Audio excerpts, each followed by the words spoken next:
someone that believes in freedom, someone believes in the country, someone believes in the flag, someone that believes in their faith, someone who believes in a smaller government, someone believes that they should fight to preserve their land, someone believes that in the Second Amendment, someone believes in body sovereignty. So what's the difference? But you're calling them Trumpsters? You're an idiot. They're human beings fighting for the same thing we're fighting for. I got put on that list because I was talking to white America. I was on their farms, I was in their towns, and I was talking about unifying us as opposed to separating us. And I was everywhere. It's the biggest threat to the establishment. I was everywhere. Wow. So they had to put me down. But see, I know how they do it, because they did it during the 60s, COINTELPRO. We can't compromise anything that takes our body sovereignty away from us. We can't accept any compromise when it comes to who we are as human beings and our connectedness to something greater than ourselves. We can't compromise with the government that we fund, the government that we organize. There is no negotiating with the devil. They already proved to us how they have captured every agency that really was working against us for decades anyway. That's why we're the sickest people in the world. And we not just fight, not just win, but we work every day to get to that level of consciousness that is available to us. Things get better. And I think things are getting better. The new earth, the new planet, the new world is right there in front of us. If you'd asked me that question 2 years ago, I might say we're doomed, but not anymore. I don't believe it. Hello, everybody, and welcome back to another very spontaneous interview with a very good friend of mine, Kevin Jenkins. What's up, buddy? We're gonna have a good time today. Yeah. I wanna be fully transparent. We didn't sit here and put together an outline of what it is that we're gonna be talking about, because that's just not how we roll over here. Everything just comes from the heart. And the reason why I really wanted to do this interview with Kevin is because you're amazing. Man, I'm not amazing. This guy's spoken to millions of people all around the world, all around the United States, traveled, 400,000 Yeah, miles? it's up to 400,000 now, yeah. I want you to give everybody a little bit of your background for anybody that doesn't know the details, because when we start talking about the details, that's where things change. Just a little preface real quick. This guy made it to, and it's really a reward, made it to that whole disinformation dozen list without a social media account. Yeah. You're talking about somebody that the White House administration is saying is responsible for over 65% of the misinformation, medical misinformation, vaccine misinformation around the world today. And the guy has 300 followers on Twitter. Remember, I had 300, 300. You know, so I want you to find give that fascinating, though, right? It's just very interesting. I come from a very, very beautiful family of people that from the day I was born, I was told I was a leader. You know, I was very athletic, obviously, you know, played football, played basketball, ran track. You know, I was a very, very good, student. Mm-hmm. You know, sometimes I did well, sometimes I didn't, because I was so busy trying to figure out. I was always the kid that was trying to figure out where I'm going. Mm-hmm. I was always moving quickly. So I've always benefited from that. I mean, I remember when I was younger, I was working for a design firm, and it was very interesting. When I walked into the design firm, I was not even intimidated. Clarence House Imports. People don't know that about me, that I worked for a design firm where my father, unfortunately was murdered when I was a kid, and I was in high school. And so I met this wonderful family. And I fell in love with their daughter, obviously. That's how it happens when you're young. But, I was given the opportunity to work at this company that was just enormous in style, enormous in business, and I learned so much. Mm-hmm. And I was given so much opportunity. But, my mom, of course, wanted me to come back and be a lawyer. And I called her back, several months later. I said, I'm not going to be a lawyer. I mean, come on. We have too many lawyers in the family. We don't want to do that. I always was interested in business. I was always quick about how do you move, a thought into an opportunity into growth, and into growth, creating a company that people can benefit from. So it's like conscious business. It's very conscious, and I was very lucky because I was always confident. I was never afraid of anything. I could walk in a room and just look at what it was and just absorb it and understand it. And I never had any fear. Mm-hmm. And I think because of my parents teaching me that you are a leader, you are someone, they didn't have to beat it in my head because my whole community was that way. You know, we were all leaders in one way or another. We all took care of each other. We always understood each other. Mm-hmm. So I went from, you know, private school to, you know, a tragedy to, you know, working in an industry that I was comfortable with. They actually thought I was a rich black kid. I wasn't a poor black kid, but I was raised by two parents that were just unique for the time. So I was blessed to have that. And so in moving in through life, you know, I realized that I had something else to do. Mm-hmm. So I started focusing on economic development, community development. You know, how do you build housing, not for the poor, but how do you build housing for the families and communities that will give them the ability to live the life that I live? Gotcha. It was not about poverty. I wasn't even buying into that narrative. Oh, poor people, we have to build housing for poor. So what happened was this priest came to me and said, hey, Kev, I want you to come and join our board at the neighborhood corporation called Donald Jackson Neighborhood Corporation. This is exactly how it happened. So I was like, why me? I don't want to do it. I'm getting ready to go back to New York. I'm a bad boy. You know, I'm getting ready to go live my life. You know, I'm making money. I'm not doing public service work. And so I go, and he put me in front of all of these kids, and he wanted me to explain, you know, who I was, where I came from, to give them some idea that they can be doing the same thing I'm doing, which I didn't even understand. Like, what am I doing that's so unique? Mm-hmm. You know, why me? Why do you want me to? That's always my thing. Why me? It's always been my question, right, too. What the hell do you want from me? So, you know, through my life, so, you know, growing up in a community of people that love me, understanding the value of education, understanding the value of who I am as a human being, understanding what my place in the world was as a Black American man, not a Black American man in poverty, but a Black American man that can lead and that can evolve and can be a best example for other people. Mm-hmm. I started really, through my business life, I started to figure out who I was. So I was given opportunity to negotiate various things that people normally wouldn't be doing at my age. You know, because I always had this sense of authority about me. Now, I don't think I was perfect at it at all. I made a lot of mistakes, but I also did some good things too. Mm-hmm. But it made me a better person. So moving from economic development, understanding community development, understanding, you know, how business really, really works. Everybody has this idea of what they think business is. It's not that complicated. It's not complicated. It's not complicated at all. It's about understanding your product, understanding how you negotiate that product into a marketplace, understanding how you can raise capital if people value what you're doing and you have confidence. So I used to walk in offices and social engineer people.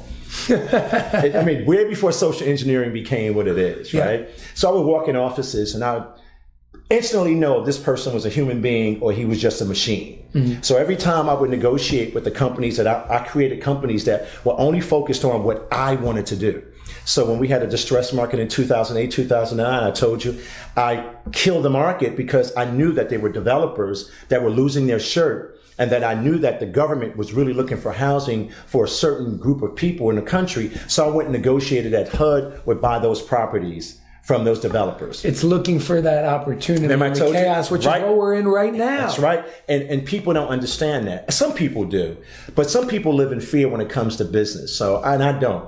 So I was always doing those kinds of things. I was always partnering with the right people to try to figure out where I wanted to be. Mm-hmm. You know, and my wife always tells me, she says, Kevin, you know, you were just special at that time in your life. And, you know, sometimes she always tells me that I can be a little harsh when I see people not understanding, like, this is your opportunity. This is where you take advantage. And so I've learned to show some empathy in those spaces now. Because when I was younger, I got to tell you, I was not always that way. The Kevin that you see now is not the Kevin I was 15 years ago. So how do you go from that world, mm-hmm. everything that you're doing, to traveling the United States, speaking about what's going on, reflecting the difference or the similarities, I should say, between history and modern day, and you know, really liberating people? Well, you know, it's funny. There was a certain part of my life that I was off the track. I wasn't doing what I was ordained to do. Okay. Right? I was about money, about that lifestyle, about that image, but there was always something I had that I think other people didn't have. I had the ability to go and learn from Dr. Henry Clark, you know, great historian, Dr. Scobie, great historian, you know, Cone, great theologian. So I had the luxury of living in that life, but always seeking something through history, seeking something through, you know, my spiritual evolution, you know, what it means to be a man, what it means to be a father, evolved as a father. Remember I told you, I said, Jason, you know, at one point in my life, I was a good father, but I was a terrible dad. Mm. And it bothered me because I had a dad and a father in one. So when I got older, I really started shifting. I was like, no, it's not about paying for the tennis lessons. It's about going to the tennis matches. It's not about, paying for the education. It's about showing up at the school and showing my daughters and showing my family that I am the man that I was trained to be and to stand in the gap for that family that I represent, because I play a major role in my family. So, and then all of that history started to work on me. And so how I got here, I was at a table this size in my living room, and I felt horrible about what I've done. I felt that all of this assumed success, all of this other stuff, it was bull crap. And I was sitting there, bottle of wine, I'm reading the papers, and my wife probably kept looking at me like, what is wrong with him? He's been here for like 3 months doing the same thing. Like, he's not even making any moves. He's not negotiating. I'm not making any calls. I just was over it all. And this one young man walks in my house, literally. I knew him, Jamel Holly. Yes. He walks in my house, and I had an attitude. He walks in my house, and he's like, Kevin, I got to talk to you about something. I said, you don't want to talk to me about anything. I said, go talk to Gail. This was a couple years ago. This was 2 years ago. It's 2.5, maybe, 2 years ago. So he starts to tell me this story about these parents and what these parents were going through and what was happening in Trenton, New Jersey. And I'm looking at him, and I was not impressed with the story, to say the least, because I'm not doing, that kind of work. I don't want to do it. I'm done with it. I've been in government all of my life. When you say that kind of work, what are you talking about? Well, because I grew up in the nonprofit sector, that's like servant work, right? And because I was moving and doing all of my business, I just wanted to be able to take whatever that part is and just build on it and leave. Okay. Being in government, working in government and working with people can really be very painful in certain parts of that experience. And so I felt as though this is just I just don't want to do this anymore. I said, I just want to find a special niche, and just follow that path and go about my business. So Jamel comes in, he tells you what happened. He comes in and he tells me these families. He says there's 10,000 families down in Trenton, man, and he said I've never seen anything like that. He had been down in Trenton all his life, and so I'm sitting there and he's telling me this story. He says, "Well, Kev, I have this bill, and they're talking about taking these parents' religious exemption." And I said, Jamel, give me a break. I mean, basically, really, who's in Trenton, in New Jersey, talking about taking people's rights away from them? Because I understood that. I understood what the civil rights movement was about. I understood what this whole fight for humanity is about, because I was well versed in it. Yep. But I just wasn't taking action in that space. I was like, I didn't want to do God's work. I'm like, I'm done with you. I'm done with you people. You people just don't get it. If you look at the condition of America, instead of getting better, we get worse. Much. We don't learn from it. We're just horrible. Right? So I'm like, all right, I've done my public service work. I've done all that stuff. I've made some money. I'm looking for the next business deal that will translate to, long-term stability, and I'm done. Don't call me, not coming to your events, not giving you any money, not doing anything. Did all of that. Okay. My wife and I, we did all of that. We were the stewards of a major shift politically in the state of New Jersey and around this country, because we were very, very innovative, So Jamel comes in and he explains this to me, and he has the bill in his hands. Okay. So he's looking at me, and I'm looking at him like, oh, I'm not touching that. I'm glad to know those parents are fighting against that. He says, no, it's a little deeper than that, Kev. And he starts telling me that the suburban kids will be able to basically keep their exemptions, and the urban kids won't. That really didn't get me going, because I kind of understand that, and I was happy to see so many parents fighting for their religious right. But what I was really pissed about was, what elected official, and particularly black elected officials. Oh, is that who it was? They were participating in it. They were participating in it. They were going to vote against those parents. So he's telling me, and then he got it's like that whisper, It's like something like, say, Kevin, just listen to him. Just listen. So I got my wine. I poured my wine. I said, Holly, go to my office and get a highlighter and let me look at this, because he came to me because I know how to evaluate public policy quick. I could write public policy like that. Okay. I'm very good at assessing policy, if I have to rework it, if I have to angle it a certain way. So he knew I knew how to do that. I was very skilled at that early in politics. I had a lot of power in my space, to really activate or develop or destroy public policy. And then I knew how to manipulate those various groups. and that was either for or against, right? So he knew I knew how to do it, and I loved him, just like I love you, but I was just harsh on him that day. So I read it, and I said, oh, this is pretty interesting. So I'm highlighting it, and we're talking, and I'm just pouring my wine. I said, oh, Jamal, I know you got this, man. This is going to be an easy lift for you. You go ahead. I said, this is a discriminatory bill. And I said, and right now, nobody wants to sound like they're discriminating against black kids. Or no one wants to be. I said, so you're going to win the day. I said, and he went. And not only did he win the day, he saved New Jersey because of his courage. Wow. He saved New Jersey because of his courage. How old is he? Okay, he must be right now maybe just 40. Wow. So he was 38, 37. I get his age because he's so mature, like yourself. And so then he comes back, he goes and he wins the day. And so I'm laughing. I go out with him, I have a drink with him. I say, you're the man. Oh my God, I love you. I was just proud that he chose to stand up for them as opposed to standing up for the establishment. That meant a lot because that's what we always did. That's even though we gotta do. Well, first of all, I'm an insider. I was trained by these evil people. I worked with these evil people. I knew their language. I knew how they operate. I knew how they funded themselves. I knew because I was there. Mm-hmm. So I had a different perspective of all of this when I did get involved. I knew the theater. I knew the play. So there was nothing that people were saying to me that I didn't believe. But what happened was he comes back to me later and says, listen, the Black Caucus is giving me a difficult time because they're angry because of what I've done. Now think about this. The Black Caucus, who's supposed to be standing up for their people, were angry at a young man for standing up for the world, standing up for the country. What do you make of that? Well, I just got to tell you, the model of leadership that we activated ourselves in engaging, I'd say the model leadership has changed. It's no more servant leader. It's selfish leader. See, and I come from the servant leader perspective. That's how I see myself. You work for the people. As a servant leader. Martin Luther King, servant leader. Malcolm X, servant leader. You know, those men, servant leader. Nelson Mandela, servant leader. Rosa Parks, servant leader. The founding fathers that came and took their faith to come to this country, to build this country, they were acting as servants and leaders for the new world that they were trying to engage. And then that's, of course, been corrupted by the selfish leaders. Absolutely. So, he was a servant. He's a servant leader. So I was very respectful of that. And I was actually proud of him. I just didn't want to do anything outside of what I did by looking at that document and moving on. So he comes back and he says, well, tells me about the Black Caucus. And I said, listen, man, I can't help you with that. I said, I told you they were bums anyway. I've been telling you they were bums from day one. I don't know why. Oh, what the hell is a Black Caucus anyway?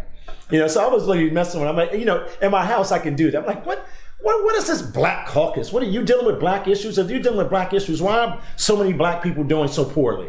So obviously the caucus is caucusing for someone else and not the people that they represent. So I said to him, go to Gail. Gail knows everybody in the state of New Jersey. She's been elected for 20 some odd years. She's a powerful woman. Go to her. So he goes and Gail helps him as usual because that's like our son, and she brings all of these people together and Bobby Kennedy's there, Senator Ron Rice, Assemblyman Jamal Holley, a bunch of leaders to talk about the impact of autism on black children. And my wife comes back and says, Kevin, that was a very, very, very informative meeting, and you should really pay attention to this. I said, I'm not paying attention to that. I said, why should I pay attention? I was in my kitchen, like, why are you telling me that? I think it's working well for him. I think it's great. I'm glad because I think you understanding healthcare and your capacity to be the servant leader you should do it. Not realizing that it was not her, it was supposed to be me because God was getting me out of my chair. He was kicking me out of my chair to go and do what I was supposed to always do. Serve people, work for people, help people, support people. And I never want to ever go back again. And that doesn't mean I can't make money. That doesn't mean I can't be engaged in business. That doesn't mean that I can't use the skills that I have in a positive way. But that's what happened. And I believe that God used him as a vessel to get me out of my chair, to find my real true mission in life. So now you wake up to this, you see it, you get kicked out of the chair. When do you get on that bus to travel the United States? Well, it's something about how that got activated. What happened was I started representing smaller groups around the country on legislative issues. That was the step. That was the step. So I was asked to go to Virginia. I was asked to go to Colorado. I was asked to go to, where was it? A couple of cities. I can't remember them all because it's like a blur. Okay. So anyway, I go and then I'm in the room with the legislator. And now I know how to deal with a legislator. I'm in control of that's my space. And then I started realizing that every elected official that I met was anti-family. Every elected official that I met was anti-children. But why? Well, because special interests. They have families and children. Well, it doesn't matter because their politics was not their politics. Their politics was controlled by someone else. And they were actually operationalizing themselves against their own people. Then that got me going. And then now I go to Colorado 3 times. I go to Virginia several times. I go out to California. And then I started speaking. And then it started happening. It's like God got me by the throat and grabbed me on top of my head. It was like, okay, now this is what you're going to do. And so as I kept doing it, I kept learning more and more about the issue. But then I started looking deeper that, we have become a soulless society. We've become heartless. We have lost our spirituality. And then I started saying to myself, oh my God, look what we've done to ourselves. Yeah. How did we get here? So when I first started on the journey, I was talking about COVID, talking about this. And then I went back and dug deeper into my deeper understanding of what it means to be commoditized, what it means to be enslaved. Elaborate on that. Right. And what happened was, By the way, I don't think slavery ever ended. It evolved. Well, it evolved, but, chattel's... I'm glad you asked me that question. There is this sick, perverse conversation going on now about slavery. And let me give you a quick synopsis. Sure. Of course, there was universal slavery in the world, right? But it was slightly different than American slavery or European slavery in a sense, right? It was not about just enslaving them, conquering them, and then enslaving them, and then working for you for, whatever. This was to strip a person of their humanity. Slavery in this country and slavery in this world, from an African perspective, annihilated our group, eviscerated our consciousness, took our spirit for life and family away from us. This is not about someone just enslaving someone. Because there's a discussion going on now about slavery. Well, the Africans actually participated in slavery. There were African tribes that did that. But what in the hell were you there in the first place enslaving people anyway?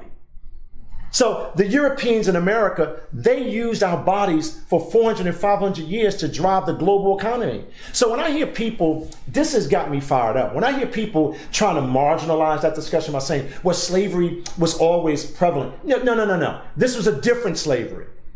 This was different. This was not the Romans, conquering you and then enslaving you. Because when they enslaved you, they didn't strip you of your beliefs. They didn't strip you of who you were as a human being. You were just free labor.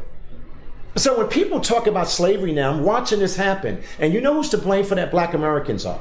Because Black Americans have been in this cycle of about race, that they're being used. And now the narrative of race is being watered down. So when I hear people like this commentator speaking to this idiot, Don Lemon, who doesn't know anything about African history or anything about Black history or anything about the globalization of slavery, this woman gets up there and says, well, because he was talking about reparations. And this woman gets up there and says, well, before we could talk about reparations for Black Americans or descendants of slaves, we have to talk about the slave catchers in Africa that participated. What? Are you kidding me? And he didn't know how to respond to that. He didn't even understand that. So let me give you an example about reparations. You see all of these illegal immigrants coming in this country. We spent over 50 to 60 billion dollars housing them, educating them, paying for their medical bills, doing all of this work. That's reparations for illegal immigrants. So what are you talking about? So when Black Americans are talking about reparations, they're not asking for anything for free. They worked and built this country. And to now marginalize it in this race narrative or this universal slave narrative, or there were some Black African slave catchers, and we got slave catchers today that look like me too, modern day slave catchers, right? I was appalled. And I've heard some key Black Americans that are trying to have that discussion, and they're absolutely incorrect. And I'm furious about it. And just like even in our movement right now, this so-called medical freedom movement, which I'm a major part of, we now have ideologues that actually probably 5 years ago would not even listen to us, that are now stepping in our space because they're no longer wanted in their space, and they're capturing our language, and now they're watering down the overall fight to save humanity. I'm seeing the same thing. And I'm like, wait a minute, guys, time out here. The number one focus for us is to protect the child. The number one focus for us is to make sure the family is solid. So all of this other stuff I'm hearing, this is what happens in movements. That's why I tell people movements are messy, right? And I say, be careful when you call yourself a movement, because now you're going to cause yourself a problem. I say we're a loose federation of people around the world fighting for life, fighting for humanity. That's right? True. So I'm starting to see all of this maximum sophisticated confusion happening, and it's taking us off our true mission. I want you to speak about the beast within, the devil within that you see. Well, what I'm seeing now is that this movement, this so-called movement, this group of federation, these groups of federation states, all people all around the country, are being infiltrated. And what I mean by being infiltrated, it's not because these people are, what is the word, opposition. I don't buy into all of that. What's happening is, because everybody always says controlled op. It's just. Stop it. Just stop. Here's the deal. This happens all the time because the problem with us is we're always looking for a superhero. Yes. We're always looking for somebody to come and save us. We're always looking for somebody to prove us right. If you keep doing the work, you would be proven right. So now what you have is a lot of these infiltrators that, I'm using the word infiltrators because I can't come up with another word now. But these are ideologues that were never on the side of truth. But now they say, okay, because this data and all this information is coming out because of all of the work that a Christiane Northrup did, and Tim Penny and Mikovits and Barbara Loe Fisher and Maureen McDowell, all of these people, these women that have been out here fighting, and men, some at that time, was not a lot of men. It's still not that many. Men are chumps. Men are chumps. You don't ever go to war with these new modern men. You'll die tomorrow. So anyway, so now you have all of these ideologues and all of these people that are now immersed, taking us off course. And we got to get back on course. There's a big fight ahead of us. They still want our children. They still want to engage in modern slavery. They still want all of the stuff that we've been fighting for the last, and people have been fighting for 10 and 15 and 20 years before I got here. I might have been fighting against it in a different way, but in this case, they were fighting against this big monster. Big pharma, now the big monster of big tech, now the huge monster of the monetary system. Now, it's just a lot to have to deal with. So you're seeing all of these other people coming out, and I'm not suggesting that some of them don't have good intention, but now I'm seeing this very, very patriarchal establishment of doctors and people. And now I don't see any of the women anymore. I don't see any of the real fighters. I see that established patriarchal guys now talking like they're the saviors of everything. That's bullshit. And I know a lot about that. I've seen that done a lot. I was raised by a brilliant mother and brilliant loving father. And I've seen how that patriarchal thing, especially when it comes to white men, I've seen that happen. So I'm a protector of women. I'm not going to let that happen. And I'm going to start calling out these people, not because they're evil people, but they're taking us off course. And this fight is a long battle. And all of these personalities, that's what I call the devil's playground right there. They're losing the spiritual understanding of what we're going through. This is spiritual warfare. This is deep soul work, right? This is like digging deep, finding who you are as human beings and really understanding what God has done for us and really understand the value of a child and family. And this whole attack on the family, now the attack on the woman, because it's coming in different ways. They usually attack who's strongest. Thank you. Yeah. And now I'm seeing this whole patriarchal thing, and I'm like, I like you, but I'm not with you. Because you didn't do anything. We need to go back and make sure that those women and those moms and those vaccine-injured kids really have the protection that they need. And I'm even seeing some people going after vaccine-injured parents that are standing up and saying, I don't agree with you on 100%. Something. Do you understand what I'm saying to you? And I can call them out on that. And none of us are perfect. But the whole focus here is about the child. It's not about you. It's not about your book. It's not about me. It's not about my intelligence on this issue. The primary focus is to protect the child. Because if the child is protected, the earth continues. If the child is protected, the sun keeps rising. If the child is protected, we have a future. And they are attempting to destroy the child, the very essence of what a child is for this world. And now they're even attacking women. They're saying, you are no longer a woman. Yeah. And that's why we got to get out of the race debate. Because it's not about race. It's not about, class. It's about power and control. I say that all the time. And I'm starting to see this happening. Now, I'm not saying all of it's negative. I think a lot of it should be discussed. Right? Now you're seeing the patriarchal boys, they're whining now. Mm-hmm. Why are you attacking me? Oh my God. Really? You stepped out there and they're asking you questions. Now answer the question or go home. Now men are behaving like women. Thank you. Behaving like men. Thank you. It's just the weirdest thing. So for me, I come from a different class of people. I'm a man. I'm going to protect my manhood. I'm going to protect my family. I'm going to protect your family. I'm going to protect those women and their children. And I'm glad to see so many men coming out, but we have to be very, very careful that these people don't take us off mission. And that is what happened during the Civil Rights Movement. That's what happened during any great movement. Civil Rights Movement was very freaking messy. Martin Luther King got assassinated twice. Because when he was coming out and saying that I'm against the war, I want to fight against poverty for all human beings, that I think that is now beyond race and that we need to be coming together to save this planet, right? He got assassinated for that. But he also got assassinated from within. Because all of a sudden now, all of those individuals that were part of the Civil Rights Movement, they thought they were special. It's ego. And then the whole world turned against him because he was saying, because of his moral position and his godly position and his deep understanding of the world, the New York Times, the liberal class is the worst people on planet Earth. They cloak themselves. I see it even in our movement. I know who they are. I can smell them. They cloak themselves as do-gooders because of their crises. But then when their crises gets abated, they go and evolve right back to who they are. That's a fact. That is a fact. What do you think the solution to all of this is? If you could say, listen, here are the steps that can be taken on a spiritual level, physical level. I think it's more emotional and spiritual than anything else. What is the overall solution? We could speak about the problem all day. What do we do to fix it? What we have to do is stay true to the mission.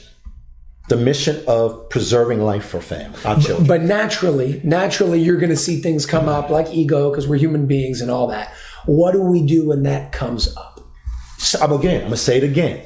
Stay on mission. They can't operationalize themselves if we stay on mission. So when that noise comes, when that maximum sophisticated confusion comes, you keep it right there. You stay on mission. What are the 5 things we want to accomplish? We want our body sovereignty. Right? We want to be able to have control over our government that's not spending trillions of dollars to transfer wealth to the richest families in the world and diminish our value as human beings and trap us into poverty, now using the healthcare system to abolish and annihilate humanity. You stay on mission. That's how you win. See, Martin stayed on mission. No matter he was being attacked from every side, he got on those little planes. He went all around the country raising money for that not March on Washington, but to go back to Washington and talk about the poverty that is happening, the inequality that was happening in the country. So he stayed on mission. And we all have to stay on mission. And we have to get rid of these people that are now cloaking themselves as do-gooders because they're really just self-promoting. And you can see it. You can see it. You can see it. You can look, when I watch your shows and you're talking about the evolution of life and getting connected to your spiritual self and finding your God consciousness, that's your mission. That's my mission. You're a part of the overall mission. But now what I'm seeing is a group of people that like to be patted on the back and told that they were right and they were freaking wrong. They weren't a part of it at all. And you got to stay on mission. And that is, see, sometimes, when people ask me questions like that, they looking for this elaborate, no, stay on mission. What's the mission? It's simple. What's the mission? I'm seeing people in certain groups turn on each other, right? And I'm fascinated by it. Some of them should be kicked out. Some of them should be asked questions. But I'm seeing people on the inside that we're supposed to be working with attacking parents that have vaccine-injured kids. And I know firsthand. And then they'll come and they'll talk to me as if I don't know. And I'm like, really? And you know why I can do that? Because I control my own agency. I control me. I control what comes out of here. Nobody on this earth outside of my mother and my wife and my kids can direct me someplace else. Now my wife and my kids and my mom and my mother, you know, I have close family members. They can get me, like, if they think I'm off mission, I'll get that telephone call. Oh, like, okay, yeah. Like, what are you talking about? That's not, you shouldn't be doing that, right? But so we have to stay on mission, and I'm calling it out because I did not get involved in this for all of that. I truly got involved in this because I want our children to always be able to get up in the morning and embrace life. And that's exactly and what we're gonna do. I got up every morning, I played sports, I chased girls, I got smacked upside the head. I was a child. I was a typical boy. Oh man, my father would be like, Kevin? And I was a charming kid. I was the one that charmed you. How you doing, Miss Jackson? I love you, Miss Jackson. And I would look at her daughter like, I love you too. And we were boys. We grew up like boys.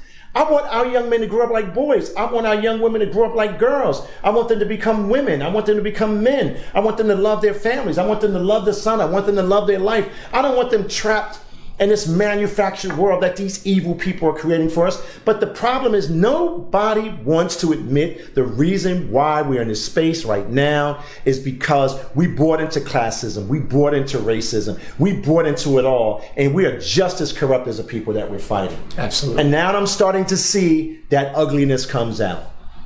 And that is what's bothering me. It is an attack within, but the devil is deep. The devil is deep. The devil will bring somebody to you that says, I agree with everything you do, and that you'll give them that platform, and they'll take that platform, but they're really there to stop you from moving forward. Because now they are liked by the establishment.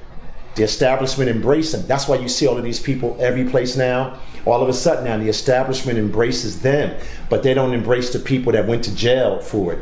They don't embrace the women that stood out in the cold for it. They don't embrace the people that attacked these elected officials for years. They don't embrace the women that said they were anti-vaxxers, and those women were standing up. The only reason they were anti-vaxxers is because they trust the industry, right? So you don't hear about them anymore.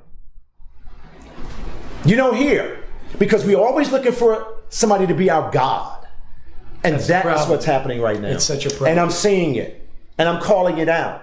And I dare anybody to say anything about it. Because I could walk away from this tomorrow. But see, I never will, because see, God put me on this mission. You didn't. You did. God put me here. Through that young man, right? Through my grandmother. Through the life that I've led. Through my education, through my deeper understanding of geopolitics, through my understanding of these industries, through my understanding of politics, through my understanding of how they've social engineered us to hate each other. You got to go deep within. And I'm pulling all of that out because of what I was given and what I was taught. I was designed for this moment. And I tell people like yourself all the time, you heard me tell you this, I'm not surprised you're doing this. Because it was embedded in your DNA for this time to move from where you are to move to the divineness. You're moving into the divineness. And when you move into the divineness, you have no fear. When you move into the divineness, you know what your true mission is. There's no other option, man. And so when you see these people, and they're sick, demented, evil, using their person, I'm sick of it. And I stay away from it. And I'm going to call you out on it. Because I just can't. As you should. Because I just can't. And I'm going to continue to do that. And I think that we're already in enough pain, and we already have had enough trauma in our personal lives. And now we see it. We are people of trauma. And we should know better. Yep. And we should call out people that possibly might not be thinking the way we need to be on thinking about that mission. We should call them out. Mm-hmm. It's not enough for them to say, you guys were right. That's not what this is about. Or, we have to stop the MRI. No. This is much deeper than that. This is some deep stuff right here. Spiritual war. Because we have the opportunity to make this right. Yeah. All of these people and their feelings, get off the track. All of these people that are cloaking themselves behind these institutions that give you the impression that they're saving your man, be careful. Because we just went through the same thing. Think about it. This is why we're here. Because we gave our power to groups that we thought were going to do the right thing. We are the power. You don't need them. You can support them and help them. Some of them are doing great work. I support them. I've been on I've spoken to 1.5 million people in the last 2 years. I've traveled 400,000 miles last 2 years. I've left my family for months in the last 2 years. Because I'm doing it for my new grandchild that's going to be born. I have 2 grandsons. So at this moment in my life, I can do this. And I'm going to continue to keep doing it. And I don't care where you come from and who you are. If you're not on mission, I'm coming after you. 100%. I'm sorry. And if you don't like me, what are you going to do to me? What are you going to do to me? Stop me from talking, stop me from living, stop me from growing, stop me from earning, stop me from owning? What can you do to me? But let me tell you what I'm going to do to you. I'm going to stop you. Because I know who you are. I know what's in your heart. I can listen to your language. And that's why I told you earlier, I used to social engineer people early in my life. I would come into their office when I was negotiating for my family's business, and I would watch what's in their office, and I could tell you what kind of human being they were. So if I went into an office that was sterile, I knew I had 10 minutes to get done what I had to get done, because he's not a human being. No pictures of the family, no pictures of, I'm like, okay, this is a monster, so I got to conduct myself. Straight to business, that's it. When I come into an office and I see the father or the mother have pictures of the kids and the crowns and the little paintings and stuff, and I see a little chaos a little bit, I say, oh, that's a human being. So then we can have a conversation. I might see that he played golf at Baltusrol. I said, oh, you played golf at Baltusrol? I said, yeah, I played there last week. I said, how was your game? And then we start talking before we get to business. Then we get to know each other, and then we trust each other. Then we value each other. Then we can work together. I think a lot of these people in this space, unfortunately, is so damaged that they forgot that we are living in the real world and we have to guard ourselves from these people, these demons. We got 2 sets of demons, the ones that you see in front of you and the ones that are amongst you. 100%. And we have to use the duality of our brain to figure that out. But because I disagree with you doesn't make you my enemy. 100%. And when you hear people that cry after a disagreement and play victim, hello, they're the problem. They're the problem, Jason. And so for me, the last part of my life is to work with institutions and work within institutions and develop relationships with people all around the world and all around the planet about how do we not preserve, how do we not fix, but how do we build the new world that God wanted us to build? How do we create the right ecosystem? I told you the other day, I said, people don't even know what I'm really interested in. I'm interested in changing the culture of health in this country because I've been on the road. There is not one person in this country, as we speak, that traveled under 400,000 miles to talk to everybody in this country. I talk to them in their pizza parlors. I talk to them on their farms. I talk to them everywhere. I'm just talking, listening. And then I started realizing, oh, these are some wonderful people. Wow, the patriots are wonderful people. Medical freedom people are beautiful people. And then I saw the emergence. So when I hear medical freedom people talking about, well, those patriots, I'm like, you're an idiot. Oh, so you don't want to be around true Americans fighting for us. They know more about our issue now than some of the people that are in the movement. They're fighting harder for what we're fighting for because we went out and talked to them. Mm-hmm. Every time I got on that stage at 6 o'clock, I talked about this. I talked about it every day at 6 o'clock in the evening, touring the country every day. And then I saw the lights go on. And then I saw it all coming together. Now what I'm seeing is some little interesting people now are trying to we can't go to that. That's too Trumpish. Yeah. What the hell is Trumpish? What is it? What is tell me what a right winger is. Someone that believes in freedom, someone believes in the country, someone believes in the flag, someone that believes in their faith, someone believes in a smaller government, someone believes that they should fight to preserve their land. Someone believes that in the Second Amendment, someone believes in body sovereignty. So what's the difference? But you're calling them Trumpsters? You're an idiot. They're human beings fighting for the same thing we're fighting for. So when I hear the medical freedom movement talk about that, I laugh at them. I said, then I'm black. You shouldn't want to be around me at all. Because I know you have a perception of who I am. I hear you. And then when on the other side, the medical freedom movement, right? They're fighting, some of these people are fighting, not because they're bad people. They're just asking questions. So that's not a fight. They're just asking questions. So if you can't answer the question, that's a problem. And so and that's why the liberal class in this country, from my perspective as a black American man, understand the damage of our relationship with that liberal class. The liberal class is interested in their wealth and their power, and whatever you're doing, we're just going to help you to maintain your poverty. Victimhood in this young man, I can't remember this young man's name. I'm doing him such a disservice. I have to go do some work on this because I'm just too tired to go do it. But I saw this young man on a show, and he said that victimhood is a corporation in this country, and that black Americans have been eating at the trough of the grievance industrial complex. And I'm expanding that now. We all have bought into victimhood, the corporation of victimhood. And we all have been eating at the trough of the grievance industrial complex.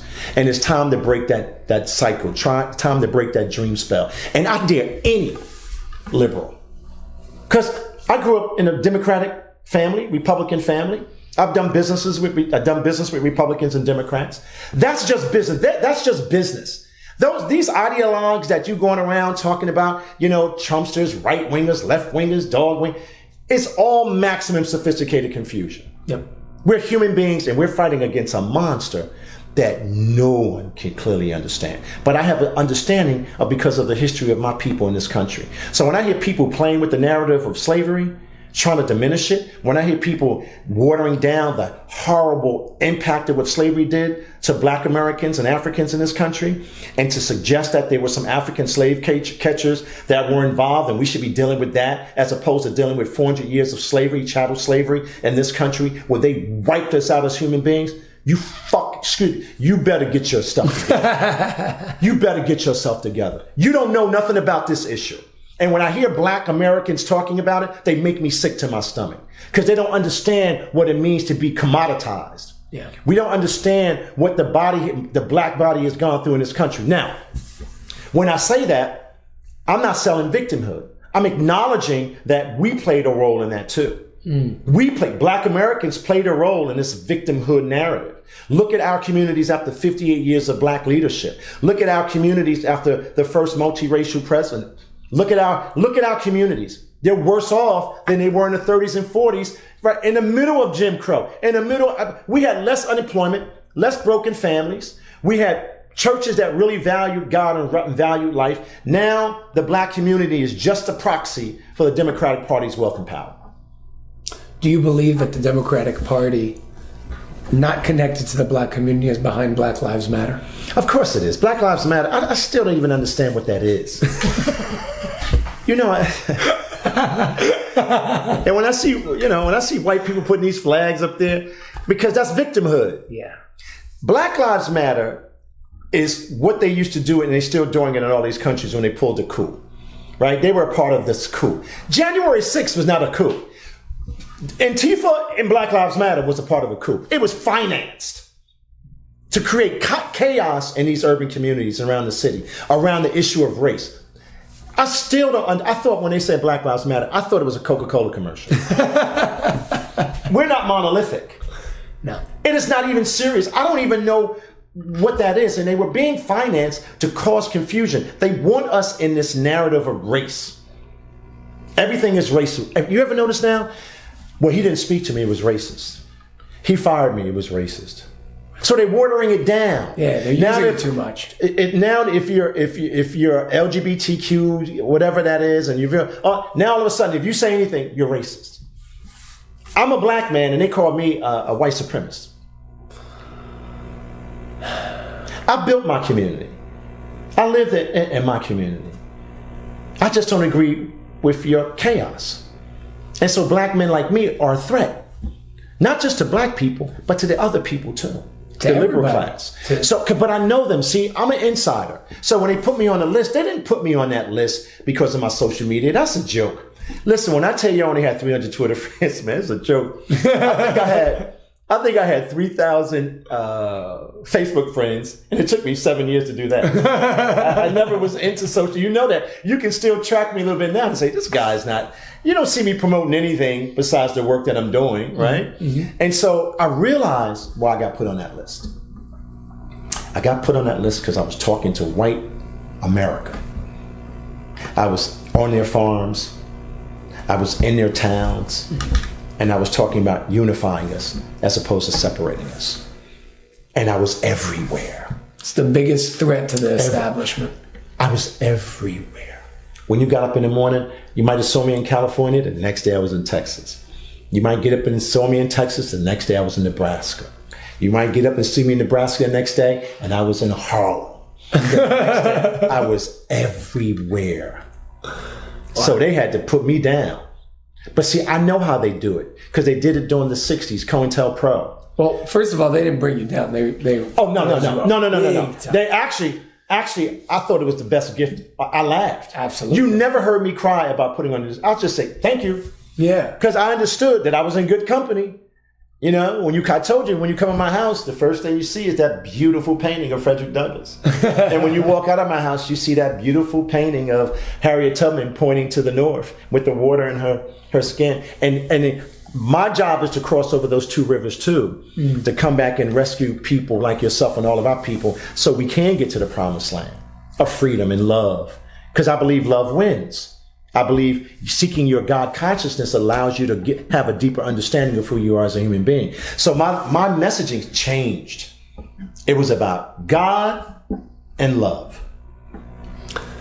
To bring this incredible conversation to a close. I don't know how incredible it is, but it's incredible. Oh, okay. I can feel it. All right. I have one question for you. Where do you see, forget about the distant future, where do you have faith that we're going to get to what you call the promised land? What does that look like? And where do you see the near future? It's like reclaiming Martin's dream when I talked about it on the steps of the monument, where there's a world of no segregation. There's a world of no hatred. There's a world of no prejudice. Because we can have it. We just have to accept it, right? Mm-hmm. Where the world that we love and respect one another, not because of our race, but because who we are as human beings. You know, a world where we have a moral code and principles that allow us to make good decisions about the world.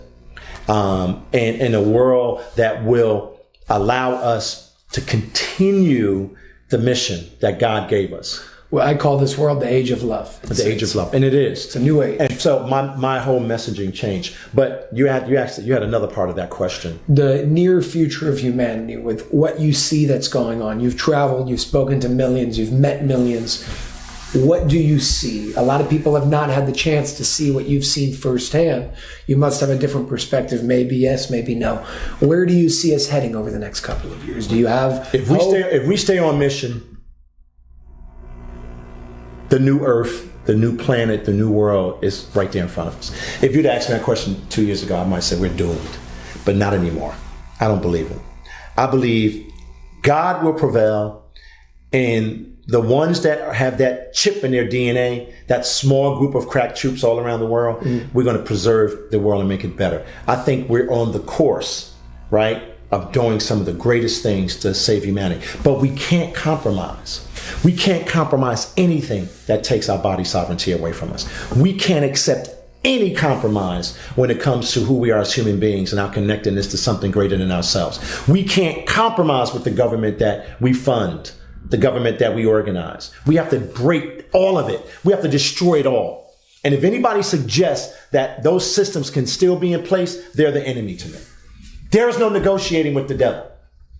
They already proved to us how they have captured every agency that really was working against us for decades anyway. Mm-hmm. That's why we're the sickest people in the world. That's why we're the most uneducated people in the world. That's why we're the most spiritually spiritually evolved people in the world. We think we are, but we're not. Absolutely. So we stay on mission, and we not just fight, not just win, but we work every day to get to that that level of consciousness that is available to us, things get better. And I think things are getting better. I think more people are starting to understand. More people are starting to see what's really going on. More people are saying we have to do something, not just for ourselves, but for others. No, it's not about your food pantry. It's not about all of that. It's about really understanding a person and who they are. And that we can connect to you because we have love in our lives and we have love in our heart. At the end of Martin's life, that's what he talked about. Like this abiding love. Everybody keeps giving Mahatma Gandhi credit for, this whole thing of Martin nonviolence. No, he understood it, but it was this man named Howard Thurman that really navigated Martin's deeper understanding of how do we work for the disenfranchised. You got to read Howard Thurman's books. As a matter of fact, I'm going to order them and I'm going to send them to you. I appreciate it. A series of books. And because of my other education, not the formal education, but because of my other education, that's why I'm here. I believe God has been working on me from day one. And every time he spoke to me, I didn't always listen. But I think this time of my life, I really believe that I'm supposed to be doing what I'm doing at all costs. And getting back to what they do to us, this is what you're seeing now. This is what the Disinformation 12 was about.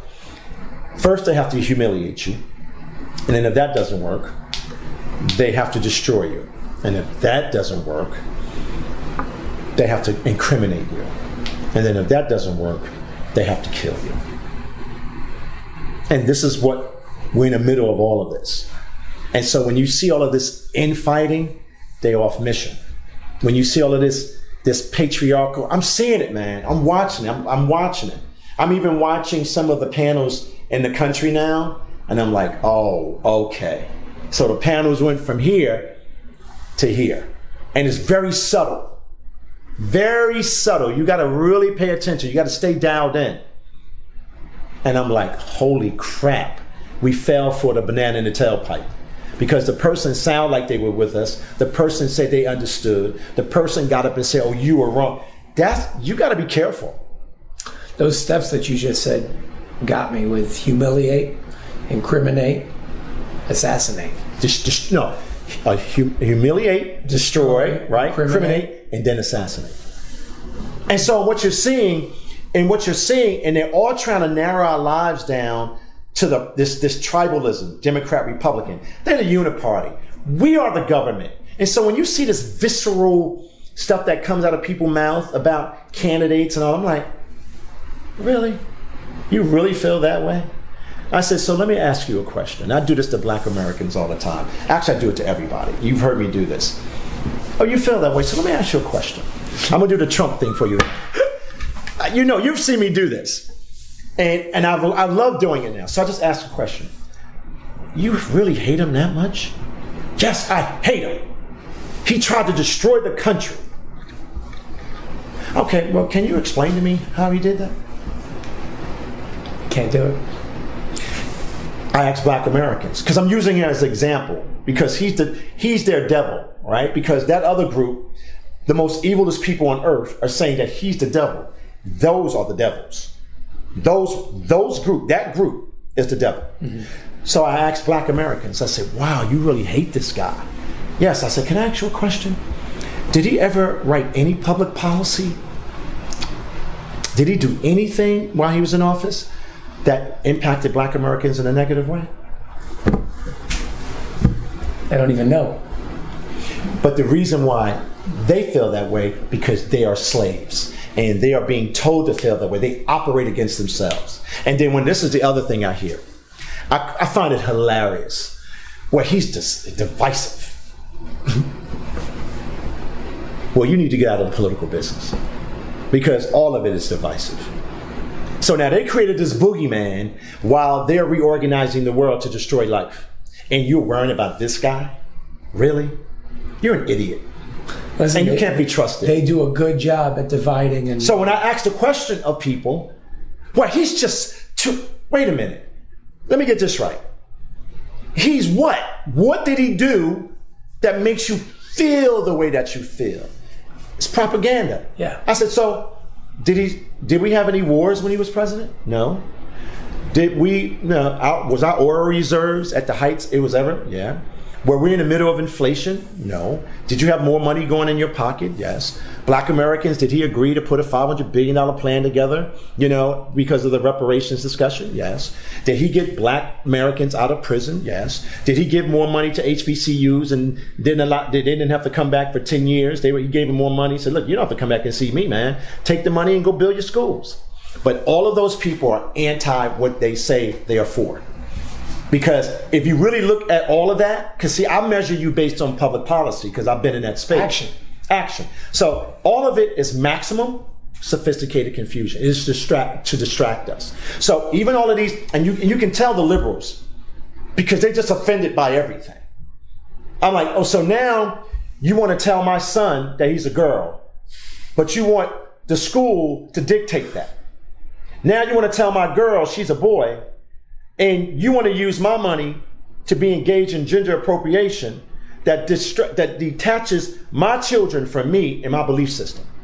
That's because they want to destroy the family. I saw that with the prison industrial complex. I saw that with the welfare system. I saw that with this fake illusion of affirmative action.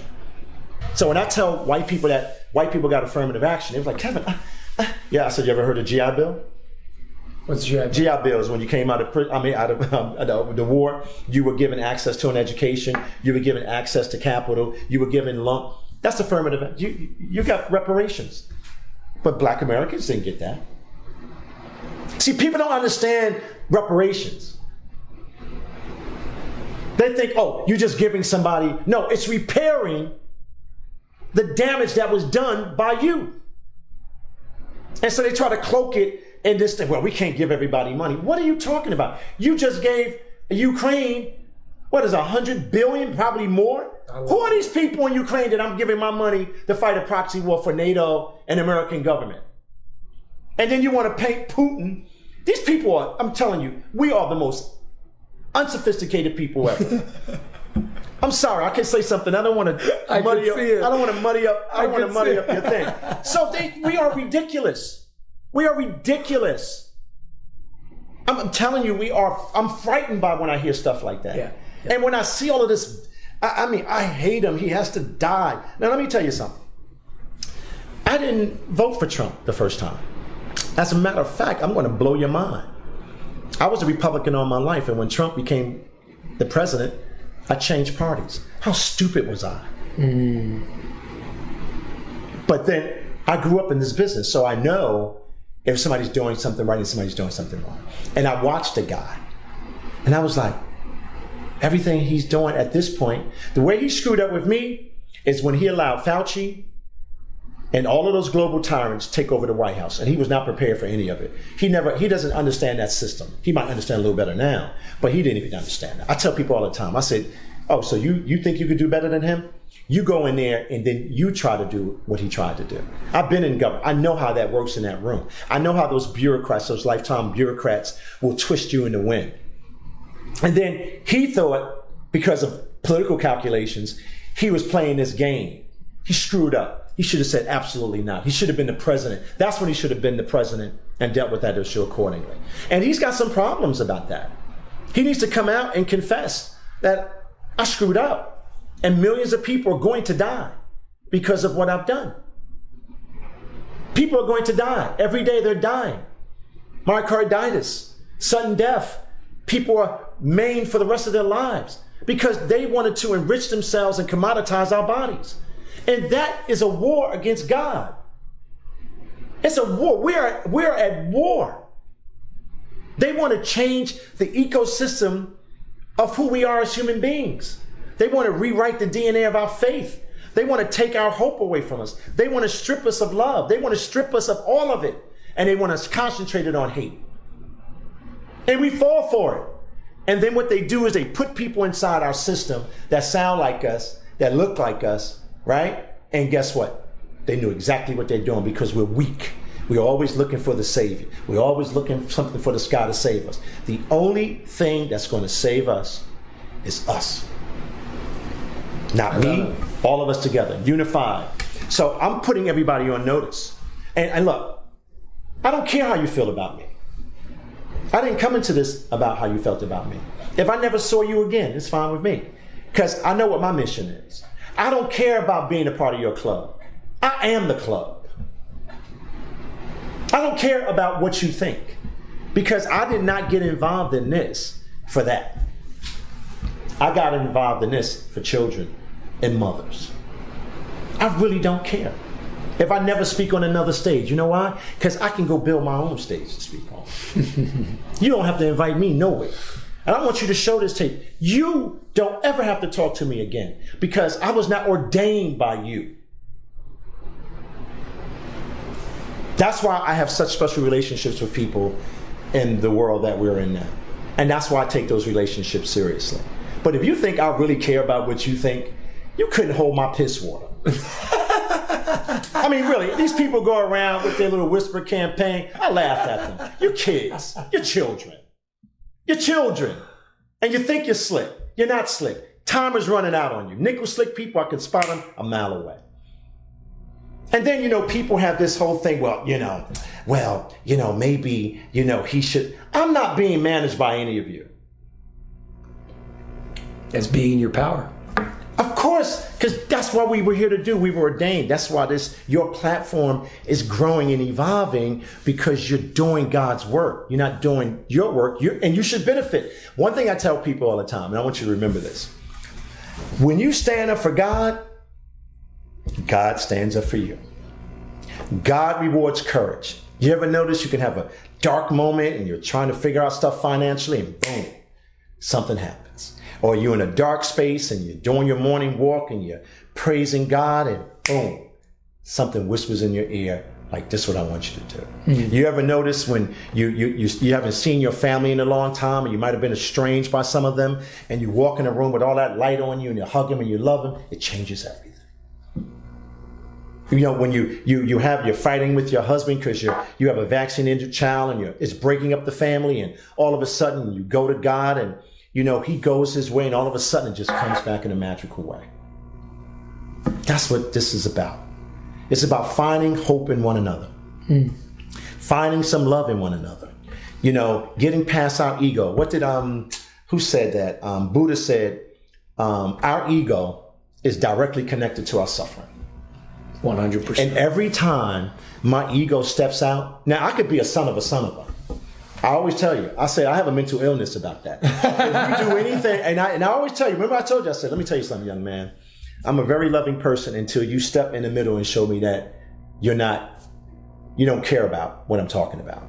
If you do anything to disrupt my life because you think you can, then the other Kevin Jenkins comes out. Remember I told you, remember when we laughed? Remember we laughed? Yes. Remember we laughed? That gangster will end where I will step, because I know how this game is played. I'm not a little kid. I understand what is happening. So, coming to Florida, moving to Florida, and being around the country, because I've been to Florida 100 times before I moved here. I mean, some of these states I've been in 4 and 5 times. My daughter lives in California. She's like, Daddy, you coming back? I said, I can't come back to California again. I've been to California maybe 8 times. One time I went back and forth to California and Phoenix. It was funny. I think I called you. I said, I don't think I'm going to make it. I got to go.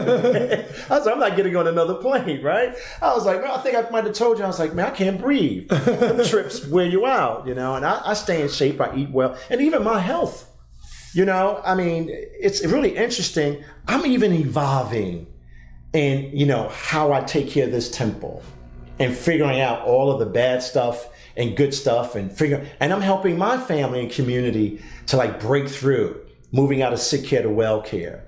I want to make being healthy affordable.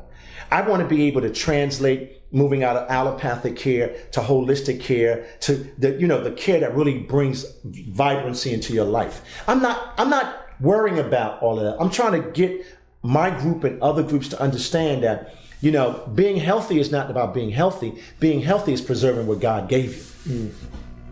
So if you look at it from a biblical view or a spiritual view, that's what this is about. Perfect symmetry. Perfect symmetry.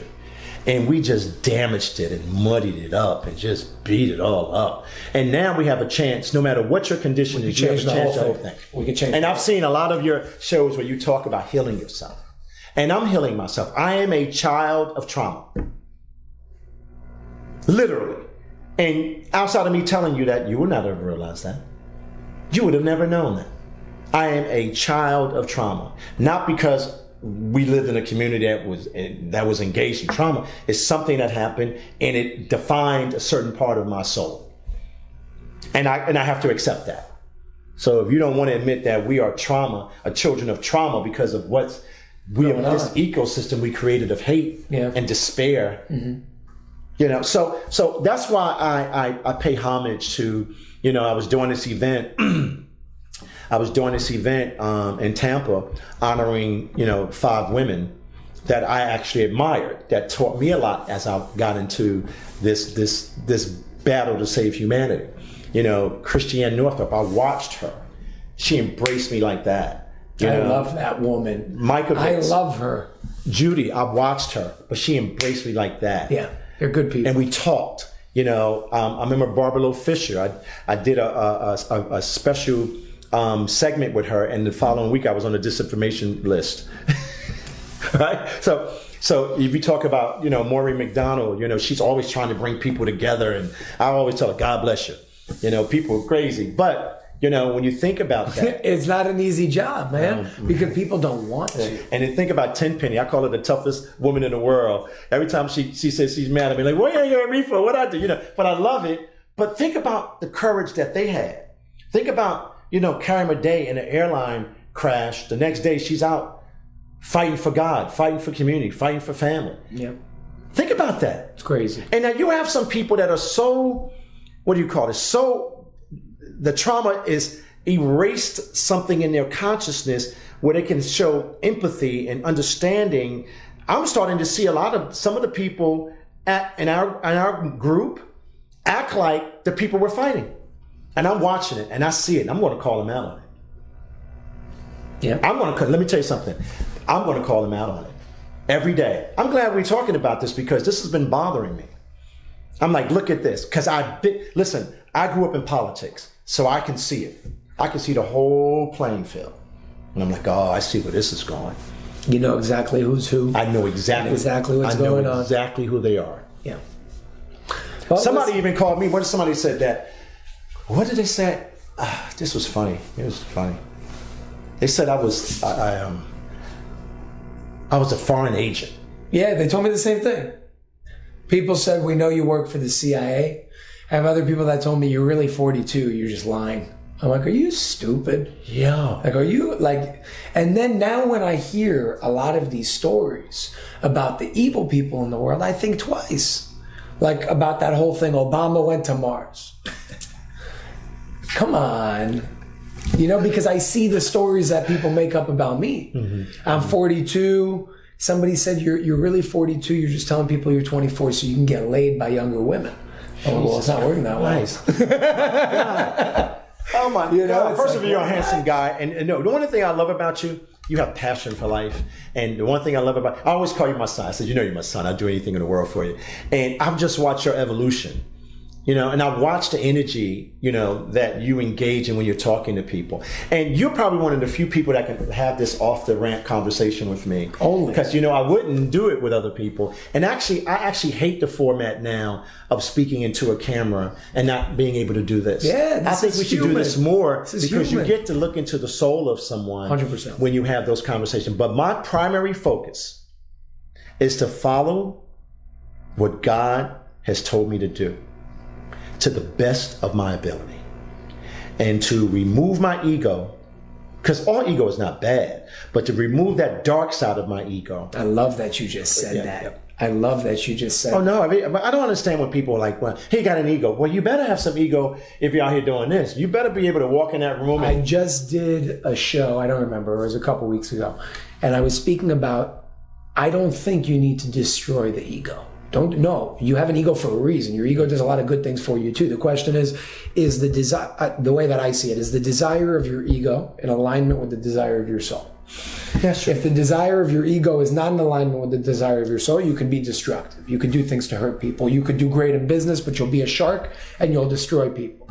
But take what you do, for example, take what I do. You're building big organizations. You're building big businesses. You're making money. How are you using it? Are you doing that to hurt people? We talked about, are you doing that to help people? Right. We talked the about ego is the reason why that motivation is coming in this world, in the physical realm. It's very pushing you, waking you up every morning, doing what you got to do. And you know what? And I'm glad we're having this conversation because I don't believe all ego is bad. No. It's when you use it for the wrong thing. 100%. That's what it is. You got to have a little chutzpah. You need walk that. In, you need understand. that. You got to have that little edge. That. How do you get to the top? Well, I believe people purchase confidence anyway. What do you mean by that? People, if you come into a room, I'm not buying you because you're selling victimhood. But if you come in a room and you're purposeful and you're on mission, I might not agree with all of it, but I probably agree with 85% of it. Say we can work that with that, and the other part, God, because the energy's there, their passion's there, the motivation's there. 100%. But there's a story I got to tell you. You asked me a question earlier on. Okay. I was in Virginia, and there was a big battle going on, and the Virginia, I think Virginia Freedom Keepers, or Freedom Fighters, or whatever. I can't remember all the names. And I was asked to go and speak to the legislature, but something happened that really triggered me. This moment, there was a bunch of women in the Virginia State House. It might have been 150 of them, might have been even more, with their strollers, with their kids, fighting against the bill to take their exemptions away from them. A black woman on the health committee, the head of the health committee, I'm not mistaken, black woman, and all of these legislators were hell-bent on taking these women's religious exemptions away from them. So all of these women were outside of the chamber where the health committee was meeting, and I'm standing in the middle of them. I got my suit on, trying to represent them the right way, and when the doors open, I saw something that just pissed me off. They all walked past these women like they were pariah. Wow. And they looked at them like they were garbage.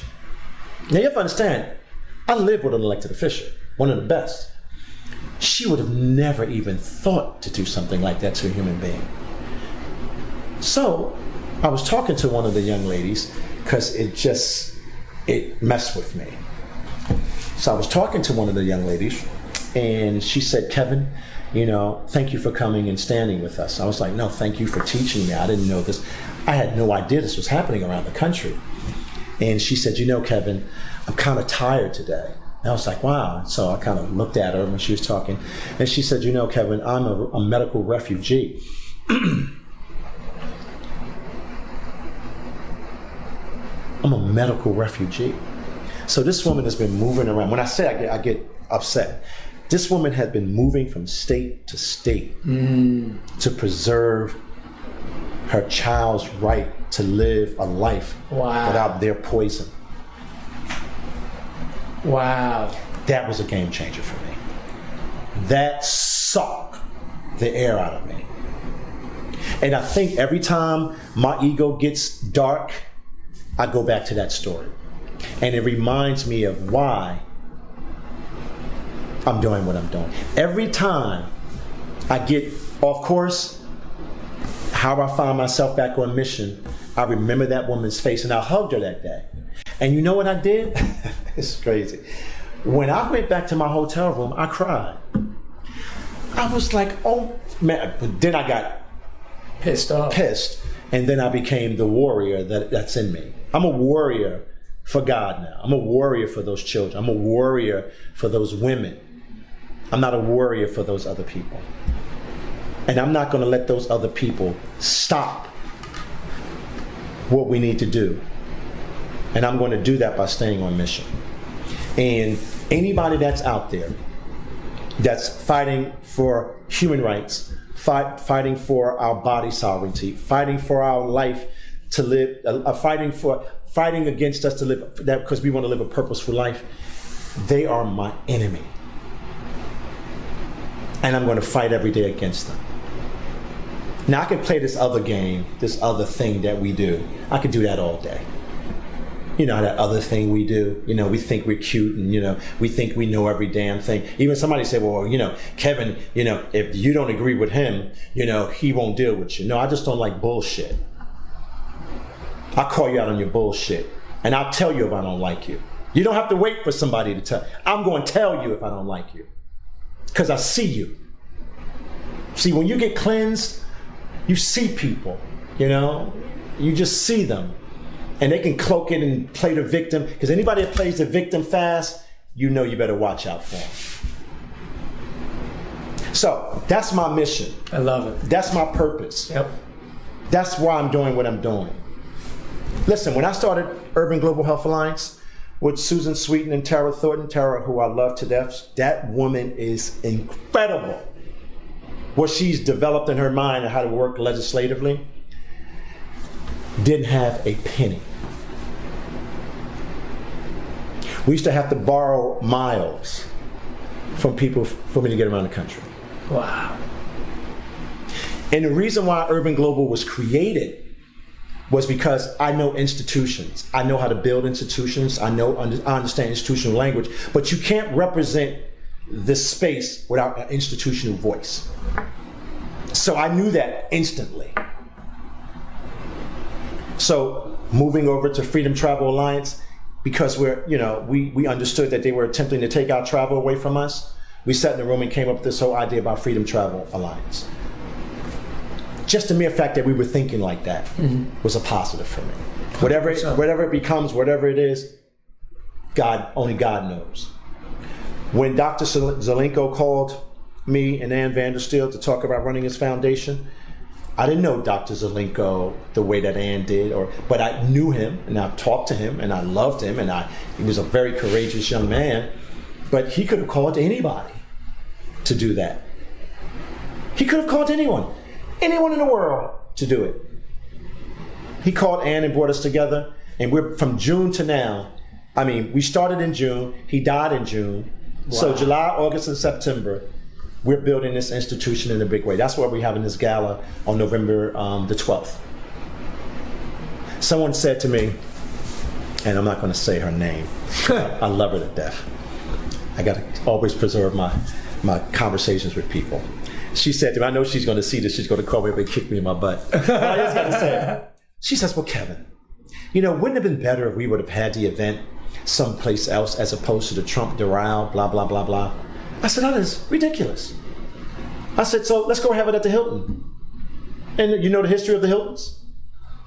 Let's go have it at the, BlackRock owns that. Vanguard owns that. I said, so where are we going with this? It's so dumb. I will never, ever change. It is a location, it is a venue that I like, that we're funding to do an event to celebrate Dr. Zelenko's life. That's it. And we're giving out the first Zelenko Freedom Award, which is going to eclipse the Nobel Peace Prize. Wow. It's going to be the award. If you got that award, you know you're doing God's work. If you got that award, you know you have sacrificed. If you got that award, that means you're on mission.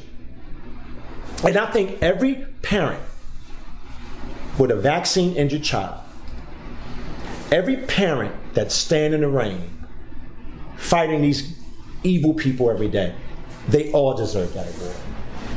So that award is not about the individual. That award is about someone that understands that. Absolutely.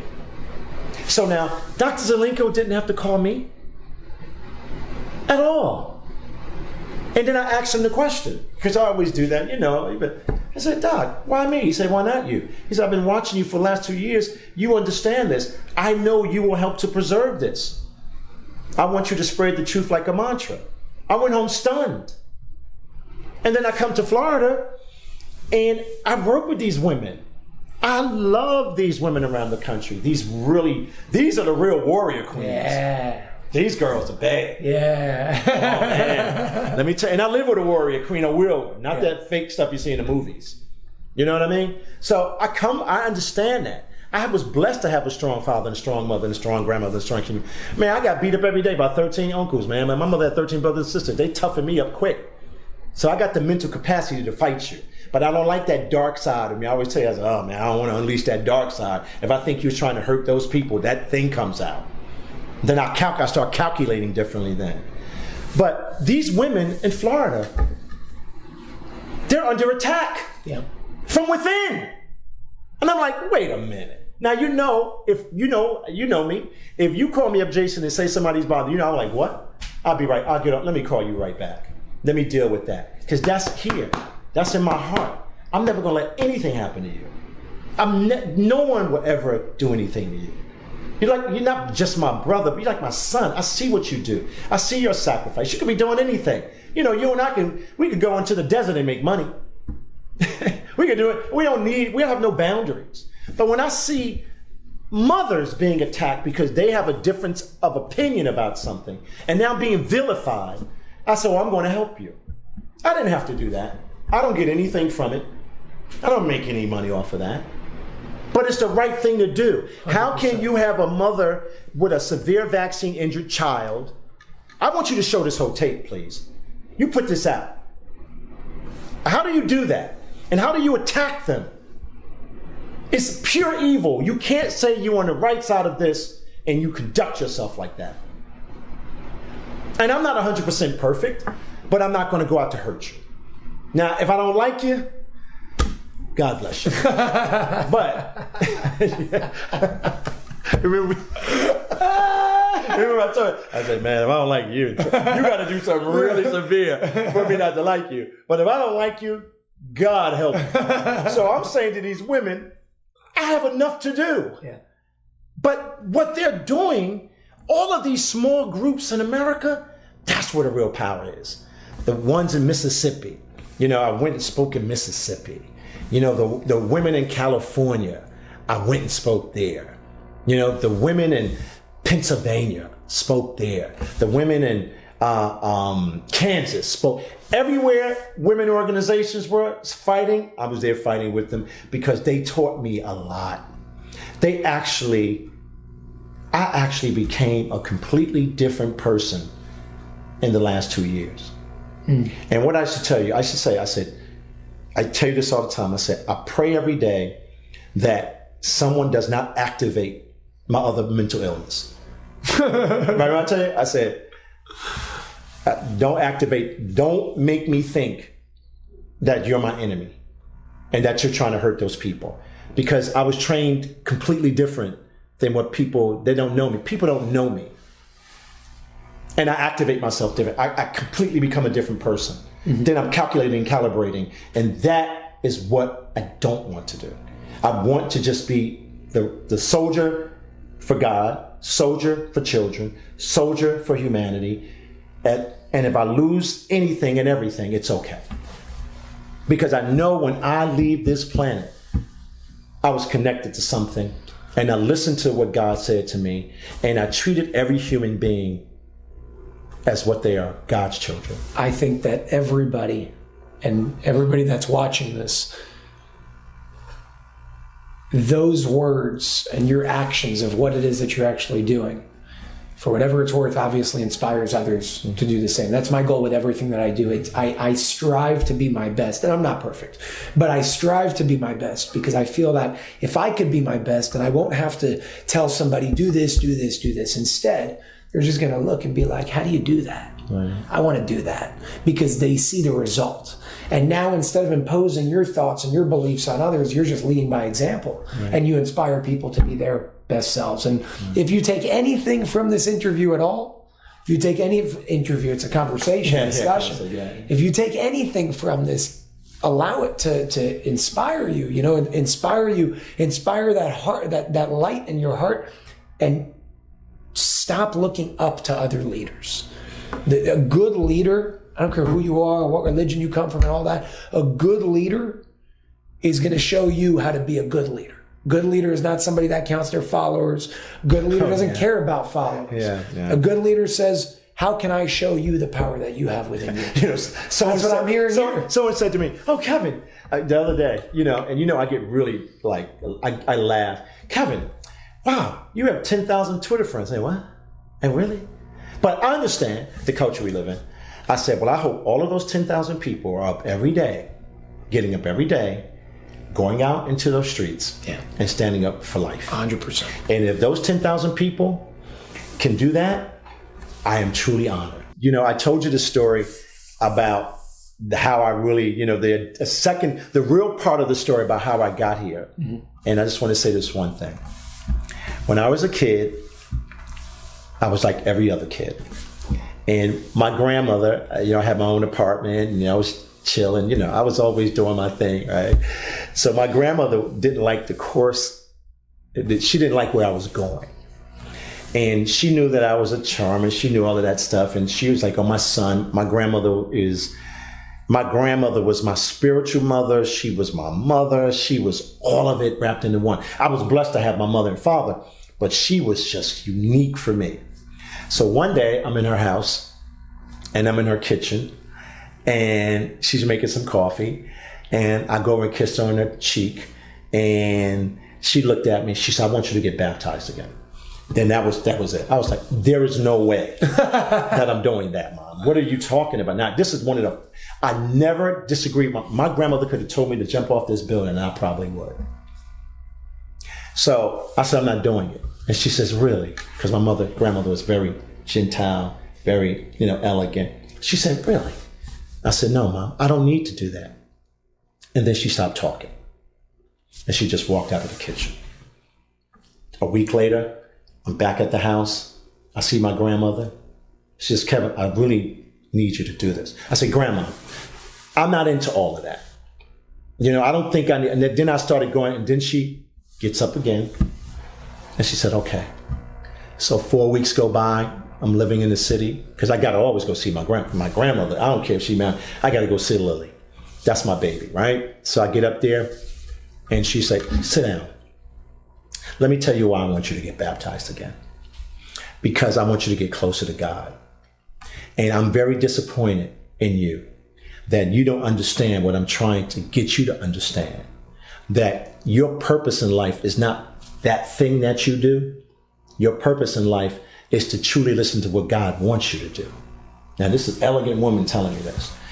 I said, okay, Grandma. And then I start crying. Okay, Grandma, I'll do it. I mean, crying because I don't want her to be disappointed in me. Big ass grown guy crying because his grandmother's disappointed. So I'm walking, I go get baptized. So I'm walking into church that day. And the doors are open. I'm walking. And I got a little attitude, but I knew I'm just doing this for her. I got to get her off my back because my grandmother was deeply spiritual and I knew her connection to God was real. So I'm walking down the aisle. On the left, older woman was saying, how you doing, Kevin? We miss you. We love you. Your grandmother prays for you every day. I go to the right. How you doing, big head? They used to call me big head. How you doing, big head? I say, how you doing, Miss Johnson? Lily prays for you every day. I'm walking, same thing. The pastor comes over to me. We're so proud of you, Kevin. We love what you're doing. Pastor hugs me. Your grandmother prays for you every day. Now I'm saying, whoa. Now I'm like, whoa.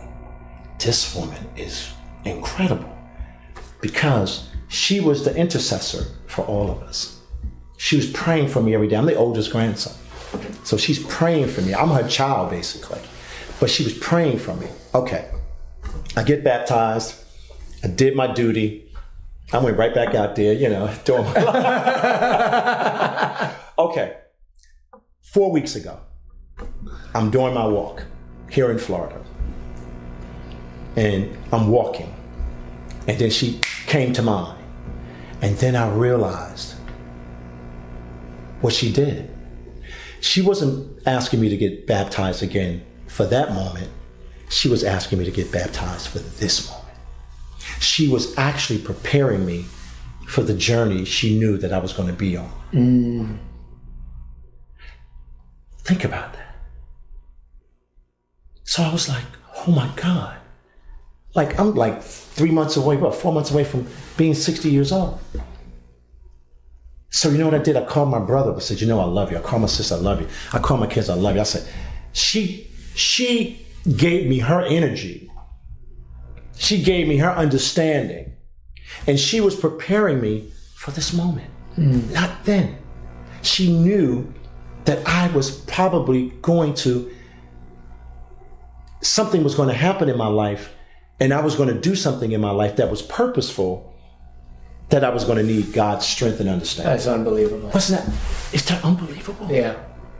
Could you imagine? And it hit me like a ton of bricks. I was listening to this gospel song, and it was one of her favorite gospel songs. And I'm doing my walk, and I'm like, boom! I was like, oh that woman was incredible. That's why she was so determined. That's why, she was not someone that would, she wasn't angry about, my grandmother was not, she was just too elegant to be angry. She let you know what she felt, but she was prepared for this moment. Mm-hmm. And that's why I know what my true mission in life is now. I love that. That's what she did for me. And I'm trying to do the same thing for my children. I'm trying to be the intercessor. It's even bigger. For them. It's even bigger. It's not just your children that you're impacting anymore. It's everybody that you're speaking to. Yeah. Well, I won't assume that my words. It's a fact. Mean anything. Forget assumptions. That's how things work. You speak, people hear you. You've activated people that have activated other people that have activated other people, and you have no clue, and it's not relevant. You don't even need to know. Right, absolutely. But it touches millions of people. I mean, speaking to 10 people can touch millions of people. So what do you think speaking to millions of people does? Because you don't know that butterfly effect. You don't know that chain reaction. And you don't have to know because it really doesn't matter. That's the ego. That part doesn't matter. Yeah. That's like the counterproductive part where we're like, what are the numbers? How big? Shut up. Just do your job. Do your job, let it go. You're going to reach exactly who you need to. So just think about, being in Riverside Church in the 60s and Martin Luther King walks to the podium knowing that what he's going to say is going to disrupt the establishment. Yeah, big time. He goes and speaks at the Riverside Church, and he does that. And the next day, the New York Times eviscerates him. Every liberal paper that called him the champion for eviscerate him. Say, boy, stay in your place. You shouldn't be talking about the war. Just worry about civil rights. You shouldn't be talking about poverty. Just worry about civil rights. And then the following year, basically on that same day, he's assassinated. So he was assassinated before he was assassinated. That's deep. He was told by his family, he was told by his Christian brothers, the clergy of their time, that when he wanted to follow what Howard Thurman taught about protecting and working for the disenfranchised, they told him, boy, just stay in your place. Boy, we don't want you to rock the boat, boy. We don't want you to do any of that. He was your age. Wow. When he started on his journey. That's unbelievable. I think we have Ida B. Wells, little short woman, journalist, truth seeker. She actually bought into a little bit of the feminist stuff until she thought it was bull crap. But she went around the country fighting the worst system on earth because they were lynching Black Americans. They hated her so much that she had to flee from her town because they were waiting to lynch her when she got back. Harriet Tubman, little short woman, seeking freedom. She came over here in the bottom of a ship, but she never stopped thinking about being free. What did she do? I gave a speech about the two rivers. I spoke at this church, here in Tampa, as a matter of fact, Dr. Rodney Brown's church. He asked me to speak. Had no idea what the hell I'm talking about that day. But the name of his church was Two Rivers. So we came across the Atlantic, and when we were brought into these states, remember, you just couldn't escape these places. There was rivers everywhere. You just couldn't just run to freedom. This woman, listening to God, not listening to the devil, not living in fear, not staying trapped on that plantation to rot and die. She did what God did and saved thousands of people's lives. It's unbelievable. But what did she have to do? She had to go against everything. She had to cross a river. And when she crossed that river, she came back across that river to help other people. Frederick Douglass, standing in line to go see President Lincoln, like an American citizen. He didn't use his notoriety or whatever. He just stood in line. He gets to the president. He said, President Lincoln, my name is Frederick Douglass. President Lincoln looks up at him and said, I know who you are. And they started discussion about Black Americans and slavery in this country. And if it wasn't for Frederick Douglass, I truly believe that there would have been decisions made that would have continued to trap us into poverty, in slavery.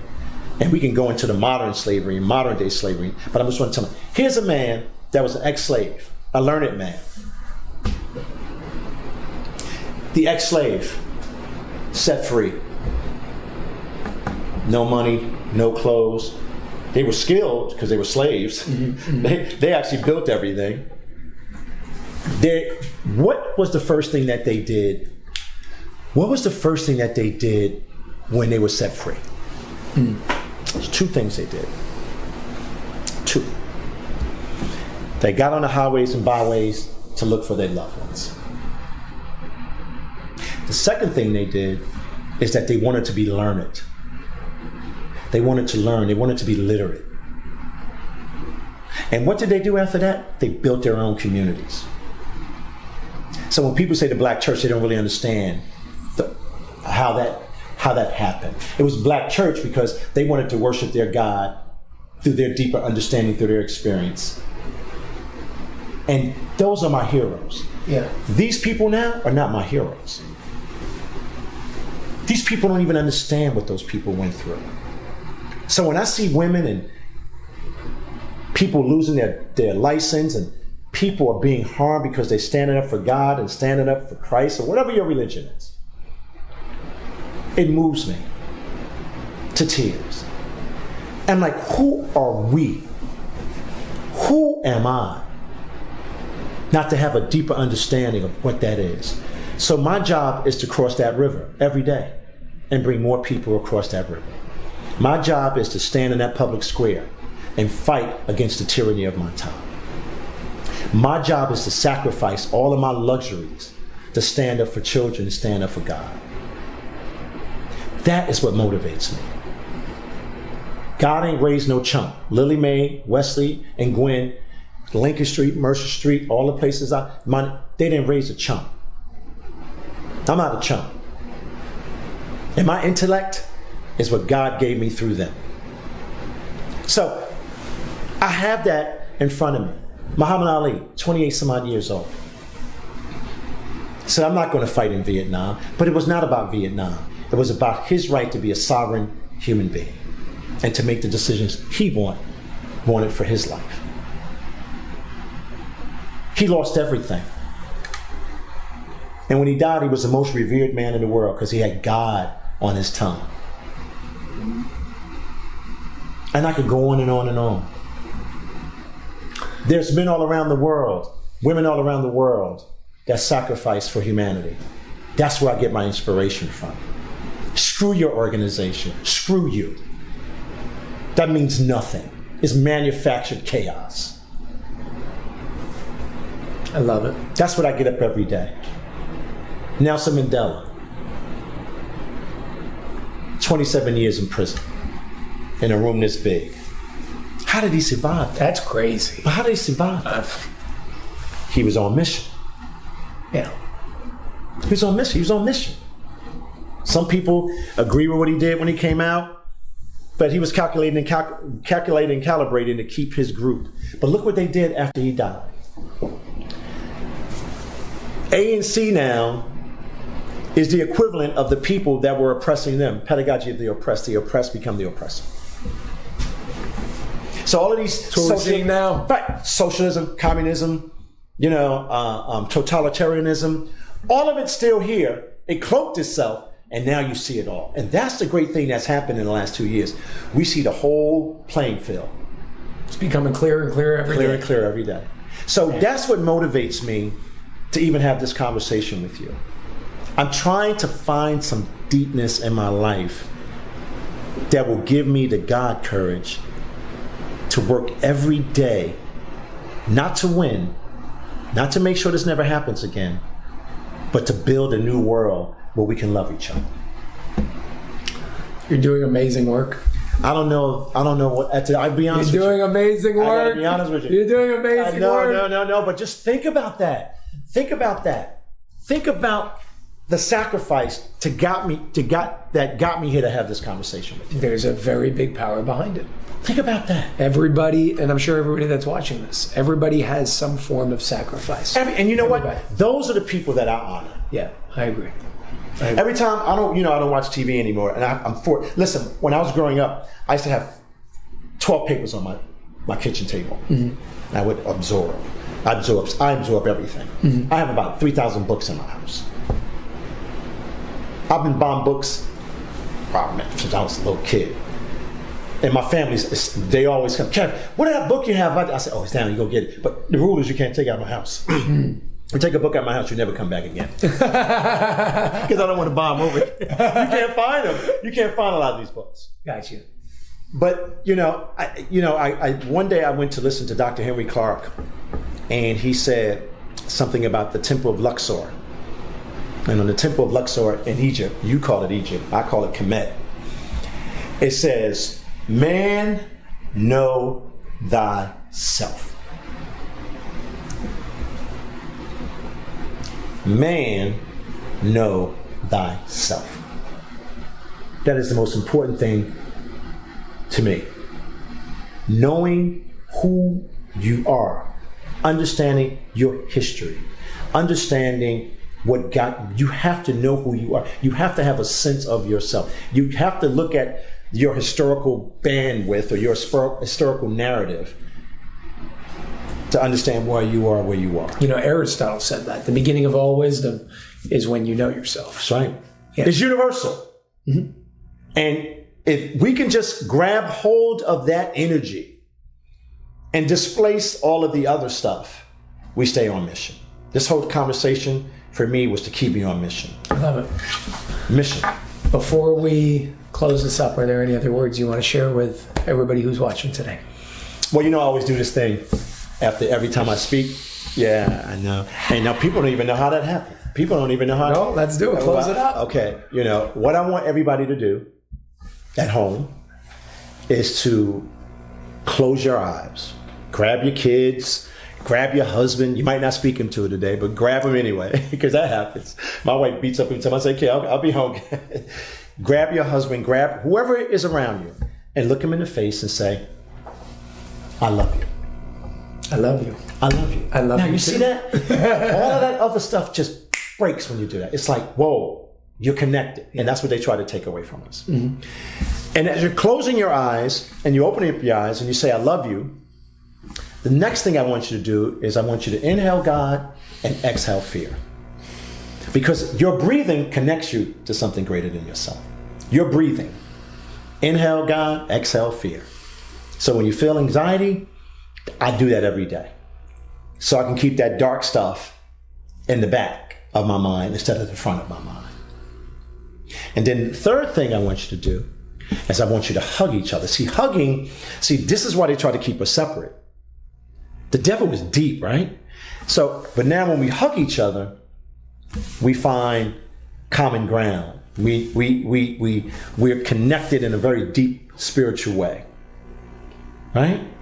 And once you do those three things, even when you're in the middle of a battle with somebody, if you do that, you will stay on mission. You break all the darkness. So now, I am not smart like that. I always tell people, all of this stuff you do sometimes, don't equate it to your genius. Because if you do, you're wrong. Every time I got off the bus, somebody would say something. So one day I saw this lady breathing, taking a crowd through a breathing exercise. And I'm standing in the back and I'm looking at her and I'm like, interesting. It's not good enough though. We got to go a little deeper. But I wasn't saying she was wrong. I'm saying, what can I do to enhance it? Then that's when God said, inhale God, exhale fear. Just like that. It came in my brain, just like that. And then I'm on the road. And then I start seeing people still separate from each other. I'm like, this is not working, man. This is not working. This is not working. I said, so I got to come up with something. Now I'm on getting ready to come up on the stage. And I said, before I talk, I got to know I'm talking to somebody. Hug each other. And that's how that happened. Got you. You see? And then the other part about I love you, that was last. So I had to put the I love you first, and then the inhale God, exhale fear second.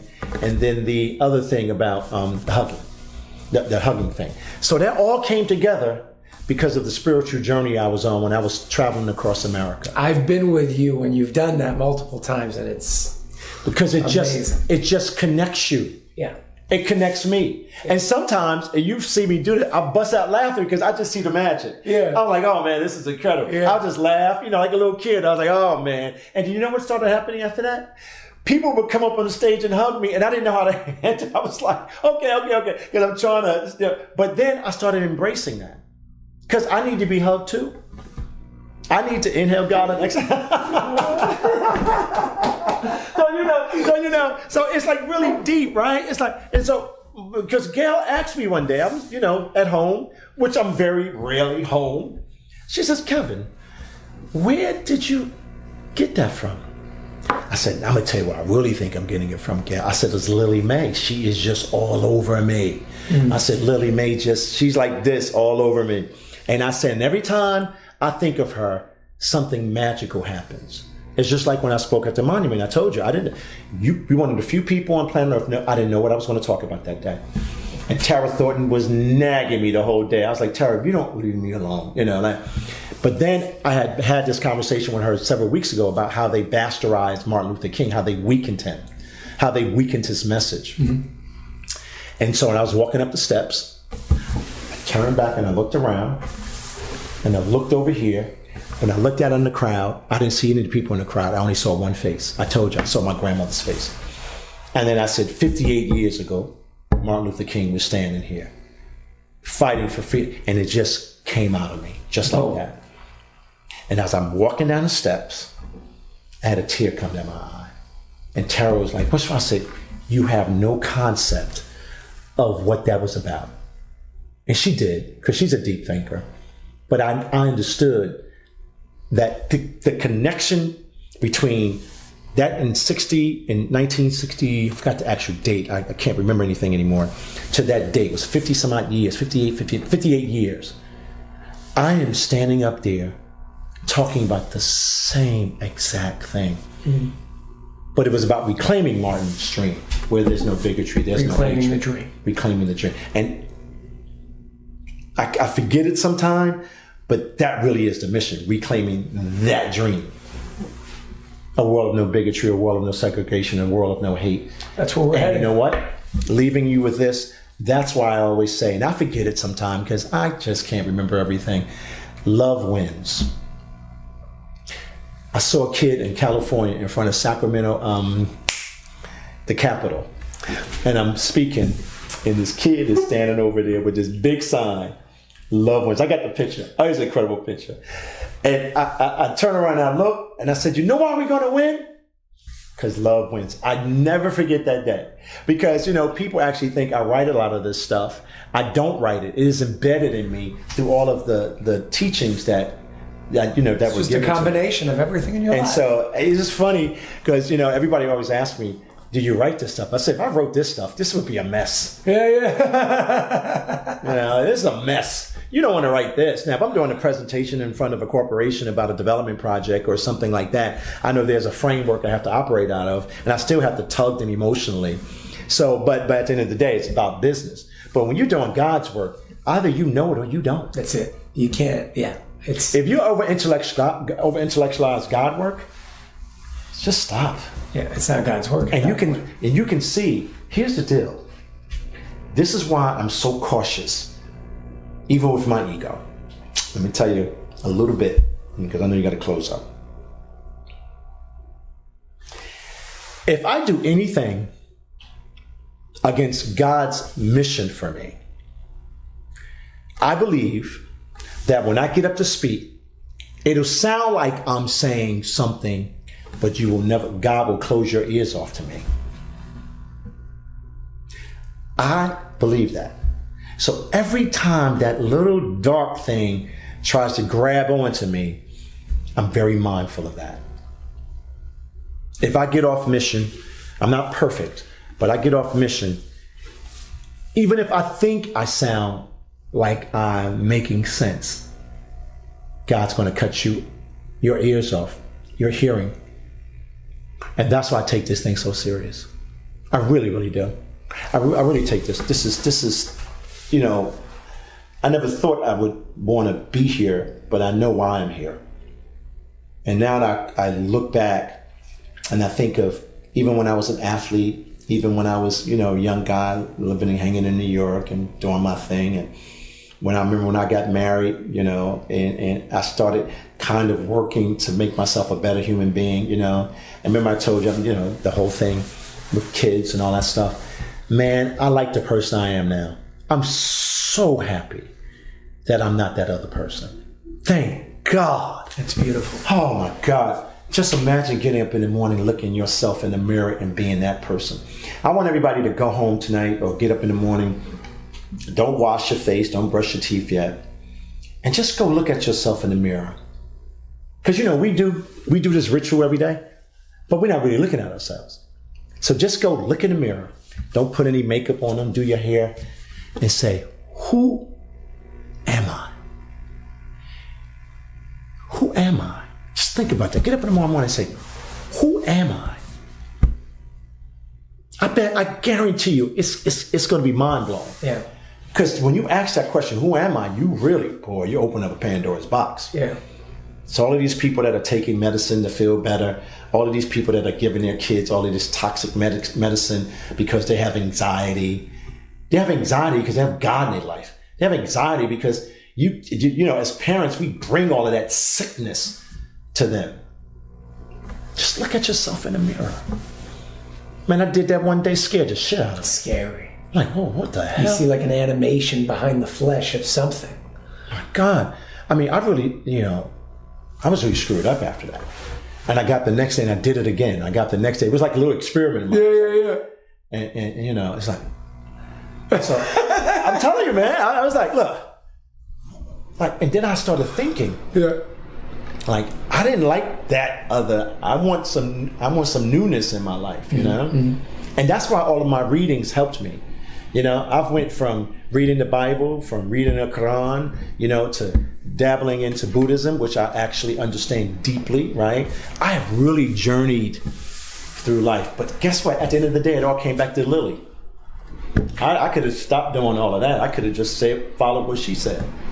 Because she had it right. Yeah. You could read all of that, but if you don't have a connection, you're done. Mm-hmm. So, you know, today's a good day. Just to have this conversation is a good day. I mean, amazing, you know, man. Thank I love you. I appreciate it. I love you. I love you. I love you. I love you, buddy. I love you. I love you. I love you. I love all of the guys, all of the girls, all of the people that are doing the work. I love you. I'm sitting around here chilling out today. And have a good rest of our day. Yeah, I know. So, you know, it's just beautiful to be alive right now. And I think we're going to come out of this better people. But you gotta get up in the morning and seek the right answers from God. And then when you do that, that's when I say you find your God consciousness. And then when you find your God consciousness, you find your God courage. Yep. Isn't that something? Yep.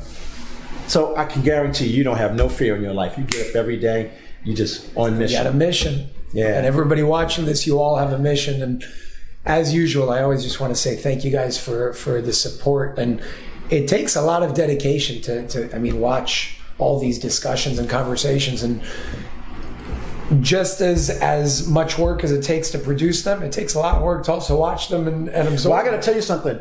It's a lot. You know, I'm going to tell you what somebody said to me a couple of months ago, and I always kind of gracefully blow it off because I just don't know how to handle it. I don't.